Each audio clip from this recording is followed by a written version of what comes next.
ज़्यादा नहीं आएंगे। Okay, so class we were discussing the purpose of else. ठीक है, तो मैंने आपको एक्सप्लेन किया था कि इफ होता है और इफ के साथ ही एल्स होता है, यानी कि अगर हम सिर्फ खाली एल्स लिख देंगे तो उस एल्स का कोई मतलब नहीं होगा। ठीक है, जैसे मैंने आपको एग्जांपल दी थी कि अगर मैं आपसे कहूँ कि वरना वरना ग्लव्स पहन लीजिएगा, ठीक है, तो अभी आपको कुछ समझ नहीं आया कि उसने क्या बोला। सही है। अगर ये बोलती कि अगर गर्मी हो तो नहीं पहनेगा, वरना ग्लव्स पहन लीजिएगा। अब आपको समझ में आ गया कि ठीक है, अगर सर्दी हो, अगर गर्मी नहीं होगी तो हमें ग्लव्स पहन लेंगे। तो आप देखेंगे अच्छा गर्मी नहीं हो रही, ठीक है आप ग्लव्स पहन लेंगे। समझ में आई? This is how you use else. Else is always associated with if. if you don't write if, then there is no purpose of else. ठीक है? Alone else is nothing. Else is always with some if. Are you getting my point? Yes. Okay. सही है, हमारे पास else जो होता है हमेशा किसी ना किसी if के साथ एसोसिएटेड होता है। सही है। else alone कुछ भी नहीं होता। सही है। जिस तरह से जैसे मैंने देखिए यहाँ पर else लिखा है, तो ये देखें, अब हमारे अगर ये जो करंट हमारा प्रोग्राम है इस वक्त, इस प्रोग्राम में तो बहुत सारे इफ हैं, एक दो तीन तीन इफ है। अगर मैं यहाँ पर ये एल्स लिख रही हूँ तो ये एल्स जो है वो किस इफ के साथ एसोसिएट होगा? मैं इसको ऊपर वाली इफ के साथ। कौन सी ऊपर वाली? ऊपर तीनों तीनों ऊपर ही है इसके। मैम ये पर जो average greater than 52 less than it. सही। जो एल्स जिस इफ के अगर ये तीन इफ है और आखिर में एल्स लिखा हुआ है, तो एल्स उससे इमीडिएट वाले इफ के साथ एसोसिएट होगा। यानी कि ये एल्स जो है वो इससे ऊपर वाला जो इफ है इसके साथ एसोसिएट होगा। सही है, इस एल्स का ताल्लुक इनसे नहीं होगा।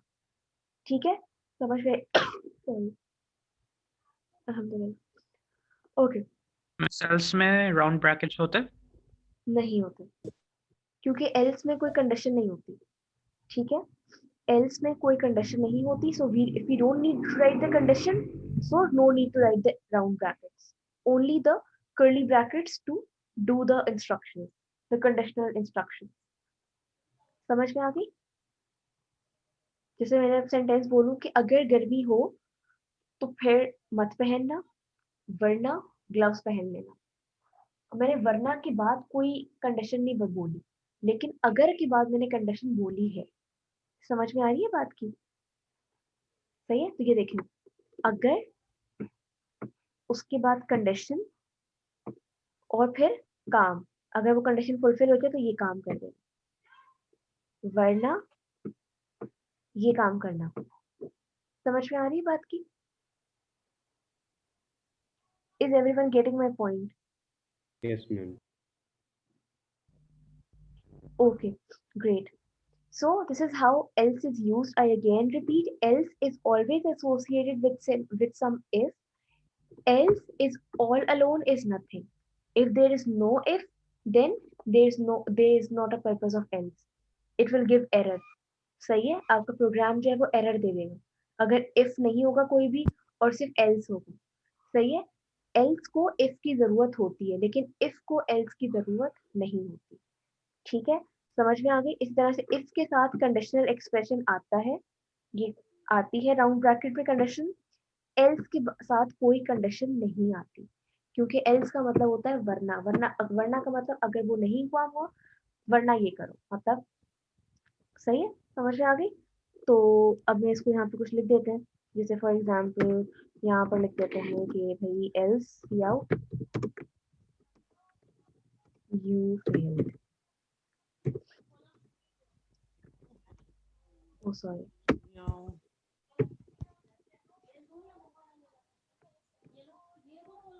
सही है, अब क्या होगा?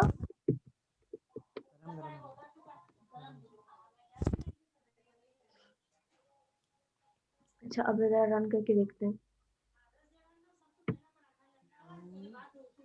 Please mute your mics.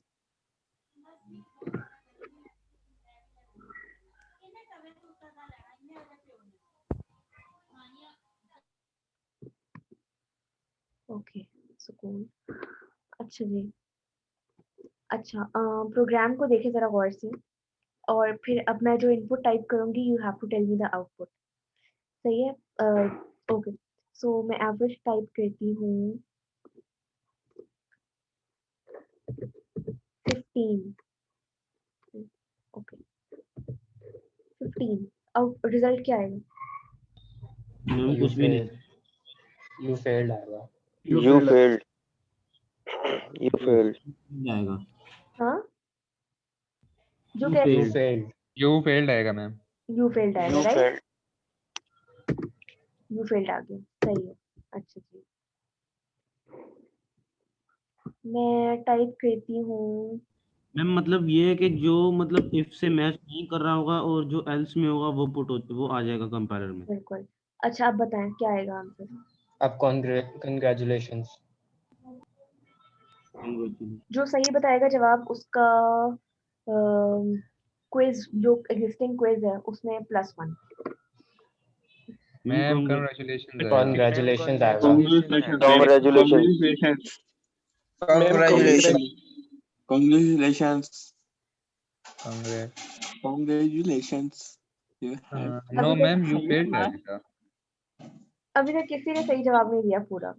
You failed आएगा ma'am. Congratulations, you have got highest The marks. highest marks. yes ma'am यही आएगा. फेल और congratulations दोनों। Congratulations, you are failed. And congratulations and you failed भी आएगा. दोनों आएंगे. ये दोनों आएंगे. कामिल सब आएंगे ma'am. Kamil Rashid, you have got 1 mark. Kamil Rashid, you have got 1 marks in the quiz. बस सबसे पहले उन्होंने जवाब दिया। ओके, सबसे पहले मैंने क्या दिया था? मुझे नहीं पता, मैंने तो कामिल रशीद को देखा है। ओके, तो so basically good work, sorry ये आएगा congratulations, you have got highest marks, ये भी आएगा, सही है। फिर उसके बाद वो इसको देखेगा ये कंडीशन फुलफिल नहीं हुई, इसको देखेगा ये फुलफिल नहीं हुई, लेकिन इसके साथ जो एल्स है वो एमएल ये कर देगा। आएगा। हमने तो कहा मैम ये भी. बेटा मैंने तो यही हमने यही कहा सबने क्या कि कहा यू आर आपने? फेल्ड भी आएगा हमें. क्या बात. अलग अलग कहा था। कामिल रशीद ने बिल्कुल एक बार मुझसे कामिल क्या जवाब होगा? दिया है। तो मैम फॉर द मिक्स हो कामिल गए थे। Answer, for the Kamil answer, ma'am अब 1 या 2 मिनट मैम सब आगे बोल रहे पीछे थे होता इस रहता वजह है से मैम. मिक्स हो गए थे। so answer is congratulations, you have got highest marks and you failed। जिसको नहीं समझ में आया वो बताएं, मैं दोबारा एक्सप्लेन करूंगी। मैम समझाएं। समझाऊं? चलें, अब जरा खामोशी इख्तियार कर लें। मैंने एक को सेलेक्ट कर लिया है, उन्हीं के मतलब मार्क्स हैं क्विज में +1, बाकी किसी के नहीं है। अरे मैम ऐसे नहीं करें मैम. मतलब बाकी सबके जितने नॉर्मल मार्क्स उन्होंने स्कोर किए उतने ही आएंगे, लेकिन उनके +1 होंगे because of the good answer. हमारे ही कर दें +1. अरे बस करो रोहित भी हो। ओके, अच्छा जी, मैं इसको एक्सप्लेन करती हूँ जरा।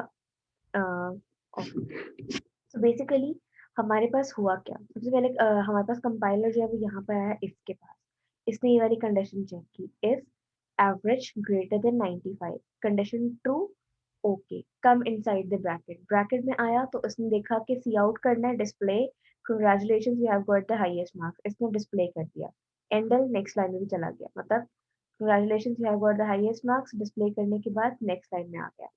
उसके बाद ये यहाँ पर आया, ये करने के बाद ये यहाँ पर आया, दूसरी कंडीशन चेक की, average greater than equal to 80 and average less than equal to 95, condition fulfil नहीं हुई, तो ये यहाँ इसने इसको छोड़ दिया और यहाँ पर आ गया।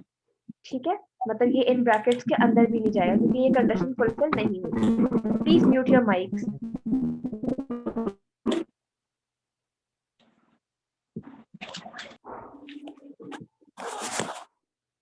अब अगर किसी ने माइक ऑन करके शोर किया तो मैं माइक सबके म्यूट कर दूंगी, अलाउ नहीं करूंगी किसी को अनम्यूट करना।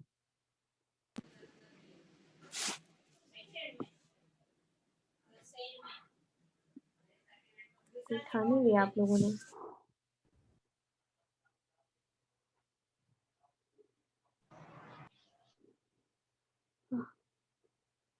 ओके, सो बेसिकली फिर इसके बाद ये वाला जब फुलफिल हो गया, ये वाला काम कर दिया, उसको इस कंडीशन को चेक करेगा, if average greater than equal to 80, no, average less than equal to 95, no, don't go inside this bracket, come outside, यहाँ आ जाएगा। सही है, क्योंकि ये कंडीशन ये वाली फुलफिल नहीं हुई तो ये इन ब्रैकेट्स के अंदर नहीं जाएगा, ये यहाँ पर आ जाएगा।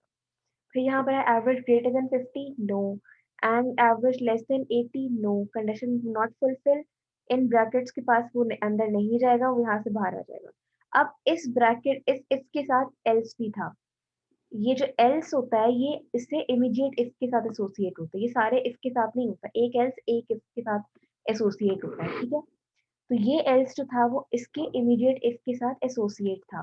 तो अब क्योंकि इसका इमीडिएट इफ जो है वो नहीं चला, यानी कि वो कंडीशन फुलफिल नहीं हुई, तो अब ये जो है ये चल जाएगा विदाउट सेइंग एनी कंडीशन, ये चल जाएगा। समझ में आई? अब अगर किसी को नहीं समझ में आई तो बताएं प्लीज।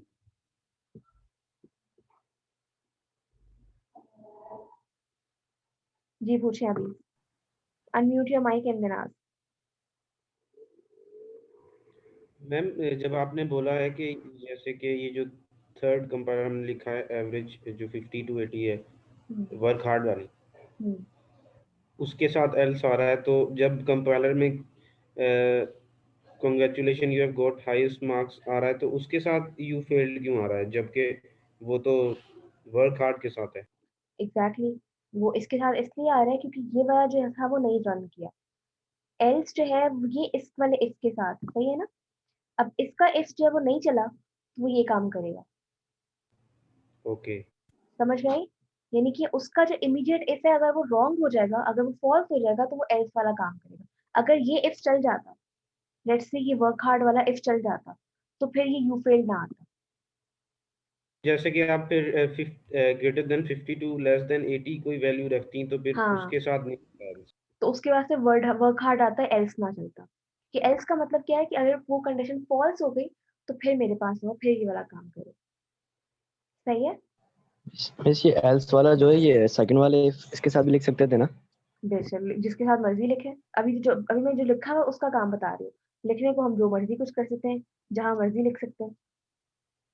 मैम वर्क हार्ड वाला जो इफ है इसकी स्टेटमेंट तो 80 पे आके खत्म हो रही है ना, मतलब 80 पे खत्म, 50 80 पे खत्म, सही तो है। फिर 100 पे किसने यू फील्ड क्यों वो आया था? क्योंकि मैंने मतलब ये बेसिकली लॉजिकली आप सही कह रहे हैं कि कांग्रेचुलेशन और यू विल एक साथ कैसे आ सकते हैं, नहीं आ सकते, लेकिन हम लोगों ने प्रोग्राम ऐसा लिखा है कि उसकी वजह से सही साथ आ रहा है। मतलब प्रोग्राम बेसिकली लॉजिकली गलत है, लेकिन फिर भी मतलब हम बता रहे हैं कि रन कैसे कर रहा है। तो अब ये देखें, ये कांग्रेचुलेशन चल गया, ये इफ नहीं चला, सही है, इसको छोड़ दें, लेकिन ये जो इफ है ये वाला इफ भी नहीं चला।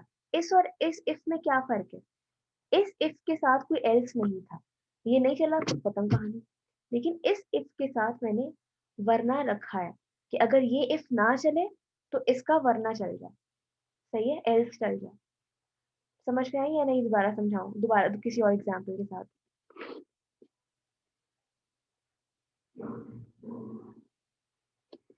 इज देयर एनीवन जिसको अभी भी समझ में नहीं आया कुछ भी? मैम आ गया। आगे आप ठीक है, चले ग्रेट। समझ आ गई कि ये हमारे एल्स का मतलब ये होता है, सही है। अगर इसको थोड़ा सा मजीद सिंप्लीफाई करें तो हम बाकी चीजों को मतलब अभी मैं मजीद सिंप्लीफाई किसी और एग्जाम्पल से करवाऊंगी, इसको हटा नहीं रही। अच्छा, so you have got the point कि इफ एल्स क्या होता है। अब इसको जरा देखते हैं, पढ़ लेते हैं, स्लाइड को पढ़ लेते हैं। The if else statement will execute one group of statements, यानी कि एक ग्रुप ऑफ स्टेटमेंट को एग्जीक्यूट करेगा if the expression is true. और सही है, अगर वो एक्सप्रेशन ट्रू होगा तो एक ग्रुप ऑफ स्टेटमेंट्स को कंसिडर करेगा, सही है। और another group of statement if the expression is false, यानी कि अगर एक्सप्रेशन ट्रू होगा तो ये वाला काम करेगा, अगर ये वाला फॉल्स हो गया तो ये वाला काम करेगा, सही है, जो हम लोगों ने भी देखा है। The if else statement is an expansion of the if statement, ठीक है। इफ एल्स जो है वो इफ की स्टेटमेंट की एक्सटेंशन है, and as I told you कि एल्स जो है वो इफ के बगैर कुछ भी नहीं है, एरर आ जाएगा आपको, ठीक है। अगर फॉर एग्जाम्पल मैं इसी प्रोग्राम में आपके पास ये सारे इफ हटा दूं और सिर्फ एल्स लिख दूं तो क्या होगा? ये देखें, एरर दे रहा है, ये देखें, बता रहे हैं, कह रहा है कि एल्स जो है वो without a previous if, error, else without a previous if, previous कोई इफ है ही नहीं तो एल्स को क्या काम है, एरर दे रहा है, सही है। Okay, the else part at the end of the if statement specifies the statement that is to be executed when the expression is false. यानी कि else तब चलता है जब if का expression false हो जाए. Example, let's make a program out of this flowchart. इस flowchart को देखते हुए हमें एक program लिखना है. Taking the number from the user and telling if it is even or odd. यानी कि इस flowchart को गौर से देखे नजर आ रहा है सही से? ओके, सो इस फ्लोचार्ट में है क्या? इस फ्लोचार्ट में यूजर से वो कोई नंबर लेगा, ठीक है, और फिर बताया कि क्या वो नंबर इवन है या फिर ऑड नंबर है. अब वो इवन और ऑड कैसे बताएगा वो देखेंगे कैसे बता रहा है. एक सेकंड, ये देखें. मिस ब्लॉक क्या होता है? क्या? सॉरी, इसमें लिखा है स्टेटमेंट और ब्लॉक. ब्लॉक क्या होता है? ब्लॉक बेसिकली वो कह रहे हैं कि जरूर हो सकता है कि इफ के बाद एक ही स्टेटमेंट आए, हो सकता है इफ के बाद एक ब्लॉक ऑफ स्टेटमेंट्स आए, यानी कि ग्रुप ऑफ स्टेटमेंट्स आए, या ब्लॉक ऑफ स्टेटमेंट कहना मतलब मल्टीपल काम हो. जिसमें कहूँ कि अच्छा मैंने जैसे एग्जांपल दी थी, आप कोट भी पहन लें, ग्लव्स भी पहन लें, अम्ब्रेला भी ले लें because it is cold and raining. ठीक है, तो ये मल्टीपल मैंने काम दे दिया आपको. यहाँ मैं एक काम पहले एक काम दी प्रीवियस स्लाइड में, ये देखें यहाँ पर एक काम दिया वियर अ कोट, ये स्टेटमेंट है. ब्लॉक ऑफ स्टेटमेंट है, बहुत सारे काम दे दिए, ये भी कर लो, ये भी कर लो, ये भी कर लो. सही है, सही है, 2-3 काम में एक साथ दे सकती हूँ. सिर्फ एक्सप्लेन किया हुआ. तो स्टेटमेंट और ब्लॉक, सही है, या तो एक स्टेटमेंट होगी या फिर ब्लॉक होगा, block of statement. Okay, so the next thing is कि हमें इस फ्लोचार्ट को समझना है. इस फ्लोचार्ट में क्या है कि नंबर यूजर से वो लेगा, ठीक है, बताएगा कि क्या वो नंबर जो यूजर ने टाइप किया है वो इवन है या ऑड है. सही है, यूजर को बताएगा. अब वो कैसे बता रहा है कि उस नंबर को क्या कर रहा है, परसेंट से मतलब उसका मॉडुलस कर रहा है, मॉडुलस ऑफ विद 2. अब हमें पता है कि अगर वो इवन नंबर होगा तो वो 2 से डिवाइड हो जाएगा, तो रिमाइंडर क्या बचेगा? 0. अगर ऑड होगा तो वो 2 से डिवाइड नहीं होगा, रिमाइंडर क्या बचेगा? 0 के अलावा कोई भी नंबर आ सकता है? नहीं, सिर्फ हमेशा सिर्फ 1 आएगा. क्यों? क्योंकि 2 है ना. अच्छा ठीक है है. ना, समझ आई? लेकिन कोई बात नहीं, हम ऐसे लिख देंगे कि मतलब 0 के अलावा कोई भी नंबर आ सकता है. अब ये देखें, number present 2 is equal to 0. सही है, अगर ट्रू, अगर यस, अगर मतलब रिमाइंडर 0 है तो फिर indicate that the number is even. अगर false, indicate the number is odd. ठीक है, इसको इम्प्लीमेंट कर लेंगे आप लोग, मैं करके दिखाऊं. मैम ये समझ नहीं आया थोड़ा. दोबारा समझो.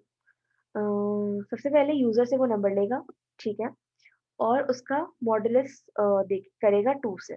ठीक है, नंबर का मॉडुलस करेगा 2 से. यानी कि मॉडुलस का मतलब पता है ना, मॉडुलस क्या होता है? पिछली क्लास में किया था ये लैब नंबर 6 में. नहीं याद पता? प्लीज रिवाइज बता दे बस. मैं बता यस मिस किया था. हाँ, जिनको नहीं याद उनको बता रही हूँ कि बेसिकली हमारे पास ये जो मॉडुलस का साइन होता है ये रिमाइंडर बताता है. हम अगर किसी नंबर को किसी नंबर से डिवाइड करें तो हमारे पास जो आंसर आता है वो उसको कोशेंट कहते हैं हम लोग. ठीक है, एक सेकंड मैं जरा ना ये करके दिखाती हूँ, ऐसे ही समझ में आएगा.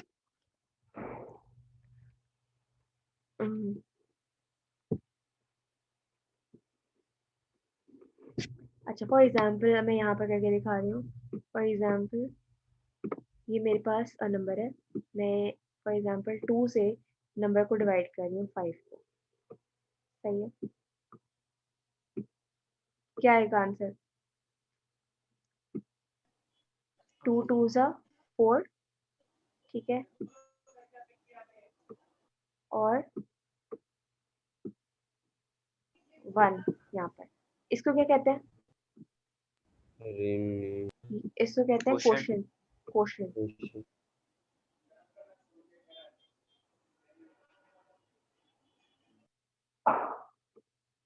I won't have touchpad, that is why you are seeing my cursive writing. Okay, quotient. और ये क्या होता है? ये रिमाइंडर. ये है हमारा रिमाइंडर. सही.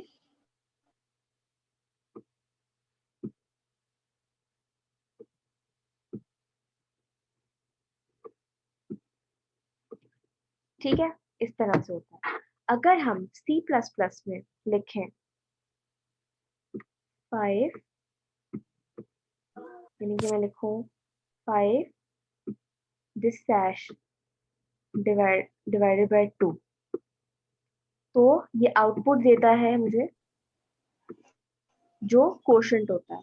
कोशेंट क्या है इसमें? 2। आउटपुट आएगा 2। मिस 2.4 नहीं, अगर 2.5 तब आएगा जब ये 5 और 2 जो होंगे वो फ्लोटिंग पॉइंट्स होंगे। लेकिन अगर फॉर एग्जांपल ये होल नंबर्स हैं, होल नंबर डिवीजन कर रही हूँ मैं, ओके या ma'am, integer okay division ma'am, कर रही हूँ, इंटीजर डिवीजन में ये 2 आएगा फिर, इंटीजर डिवीजन ओके अगर मैम। ये है। ठीक है, अगर मैं लिखूं 5% दिस मॉडुलस 2, अब ठीक 1 है, आएगा। अब जो रिमाइंडर होता है वो आता है।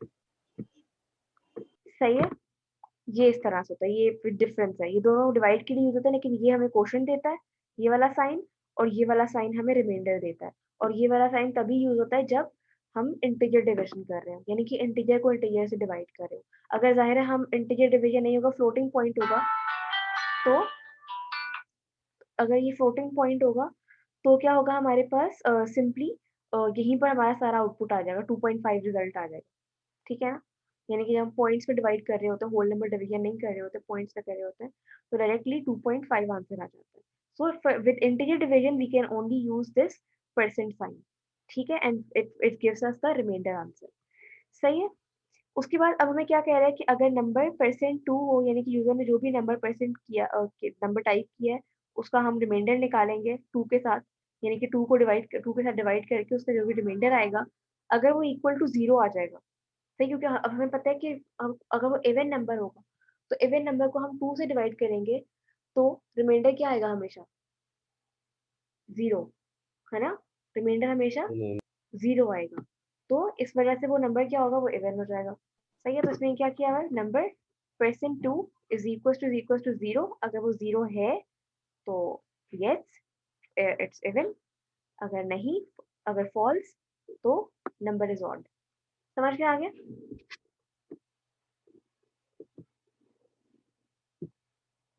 समझ में आ गई? Yes ma'am. Yes ma'am. Okay great. अच्छा, मैं ज़रा क्लास जल्दी से वाइंड अप करूँगी। इस पॉइंट पे इसका सिर्फ प्रोग्राम लिखकर दिखा रही हूँ जल्दी से, कि हम प्रोग्राम लिखेंगे, सबसे पहले यूजर से इनपुट लेंगे, क्योंकि आप लोगों की क्लास भी है, अभी मुझे याद आया। Cout enter a integer number।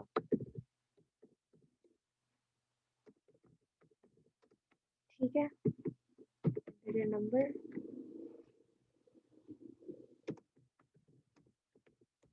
enter, उसके बाद cn जो भी यूजर टाइप करेगा, इसको हम यहाँ से चेंज कर देते हैं, और ये फ्लोट की बजाय इसको इंट कर देते हैं। ये करके बस दिखा रही हूँ जल्दी से। एवरेज की बजाय हम कोई और वेरिएबल ले लेते हैं, नम। ठीक है, सॉरी, पॉइंट में आ जाए रिमाइंडर तो फिर इसको फ्लोट कर दे। पॉइंट में नहीं आना, फ्लो जो परसेंट का साइन होता है मॉडुलस, वो पॉइंट्स, वो फ्लोटिंग पॉइंट के लिए यूज नहीं होता, इंटीजर के लिए सिर्फ यूज होता है। ठीक है, अब वो कंडीशन चेक करें, इफ num is equals to 0, then वो क्या करे, cout। मैम डिवाइड भी तो करवाएंगे पहले। हाँ गुड, हम डिवाइड करवा देते हैं। num is assigned the value of num %2। ठीक है, नंबर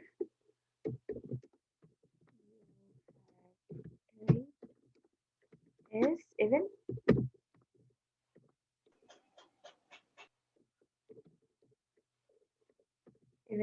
सही है।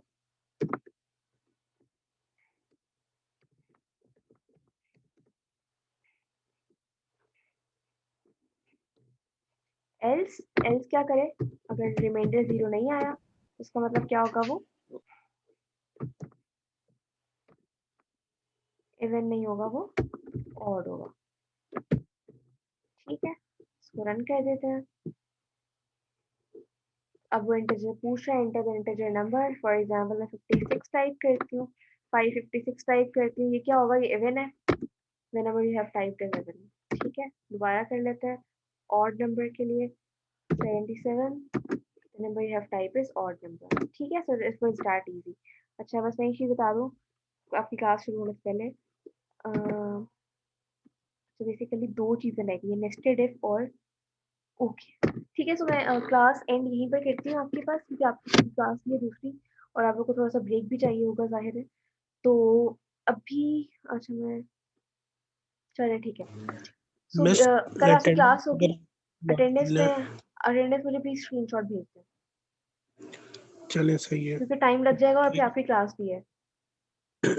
ठीक आई थिंक मैम, आपकी ठीक किसी है। एक की क्लास की सीआर ने अटेंडेंस ले भी ली थी, वही वाली आप मुझे सेंड कर दें। जी जी मैम, ओके ओके ठीक है, ओके, अल्लाह हाफिज़। समझ में आई आपकी क्लास? Yes ma'am.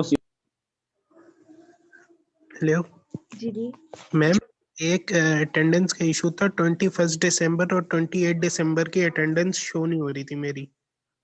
वो आई थिंक मैंने मार्क ही नहीं की, मैं मार्क करूँगी अभी। ओके मैम, ओके ओके ठीक है, चलिए। ओके मैम, ओके, अल्लाह मैम हाफिज़। हाँ जी जी जी, क्वेरी पूछ लें। पीछे एक बात सेकंड, मैं रिकॉर्डिंग को बंद कर रही हूँ। मैंने स्क्रीनशॉट ले ली। एक सेकंड प्लीज।